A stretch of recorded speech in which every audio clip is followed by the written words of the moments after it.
Hey, how's it going? This is Mick, and today I'm going to talk about questions that can potentially trigger us.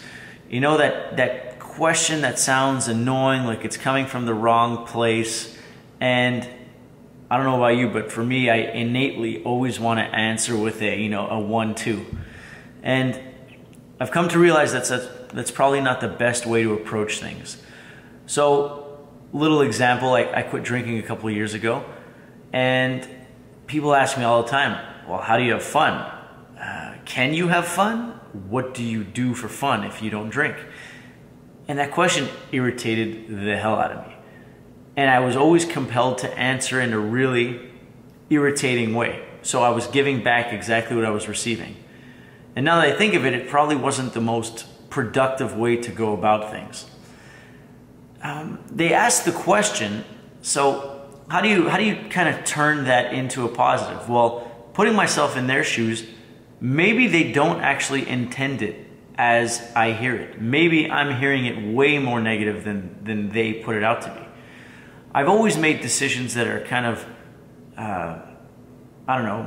not in the mainstream. I've always maybe chosen a different path than a lot of people.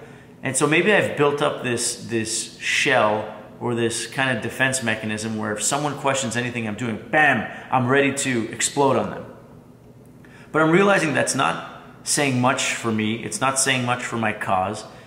And at the end of the day, maybe it just means that I don't have confidence in what I'm doing, so I feel obliged to fight back on it rather than actually say, hey, what I'm doing actually benefits me, and I'm not using it as an opportunity to tell the person who's asking me about it. Instead of really explaining myself, I'm just being a dick. So that's not what I want to do.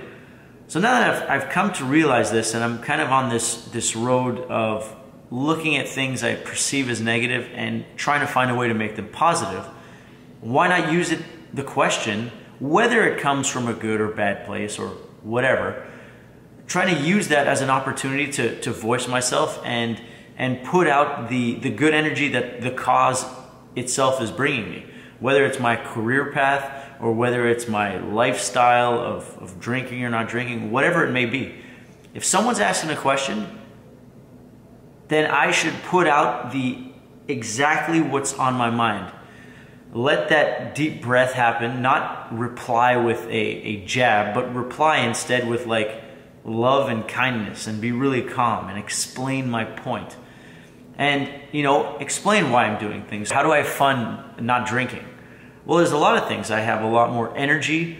I can work out more. I can feel better. I got into health and fitness. It's a great passion of mine. I started a blog because I have more time. I'm spending less time being hungover and less time in bars at night spending money. That saved money goes into my studio time or my website. So speaking productively like this can tell someone on the other end, oh wow, look, you can definitely have fun. All those things are fun. I love health and fitness. I love going to the gym. I love writing my blog, and I love making music, and those are all really fun things. So the person on the other side can understand where I'm coming from, and then we can have a nice conversation where we both leave mutually satisfied. Whether they agree with me or not, or I agree with them, the fact that we had a productive conversation is way better than me just, insulting them or trolling them because they happen to not do what I do or they happen to not agree with me. But opening the conversation and treating it as a serious conversation or a serious question allows both parties to win in a more productive way, in a more positive way.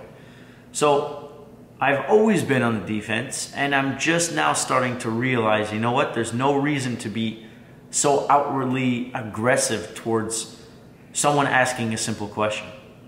And going through this positivity exercise of treating things around me perceived as negative to positive has allowed me to say, hey, you know what?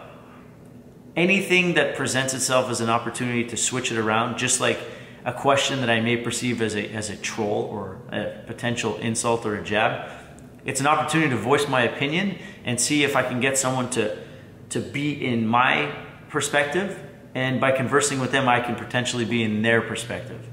And we just end up understanding each other better, and it's just way better for everyone, and it's just good vibes. So yeah, that's it. So that's why I felt cornered. That's how I now try to treat, you know, these types of questions. Because when you're doing something a little different, people will ask questions. So you don't have to get mad at them. If anyone who asks you a question about what you're doing, it's going to be taken as a negative, then it's going to be a lot of energy that's going out in a negative way, trying to like defend yourself. But if you just say, hey, yeah, I'm doing this and this, blah, blah, blah, blah, blah, and it sparks a convo, then wow, it's like mutually beneficial, and the person who may or may not have been trying to mess with you is now in a nice, productive conversation, and everybody wins. So yeah, that's what I'm talking about, and that's it's just a continuation of my last video about finding the positive in negative. And if you like what you heard, then let me know. Throw me a subscribe or a like or a hey, how's it going? If you didn't like it, troll away. I appreciate the humor. And yeah, I guess that's it. So have yourself a good night, because it's nighttime here, and take it easy. Later.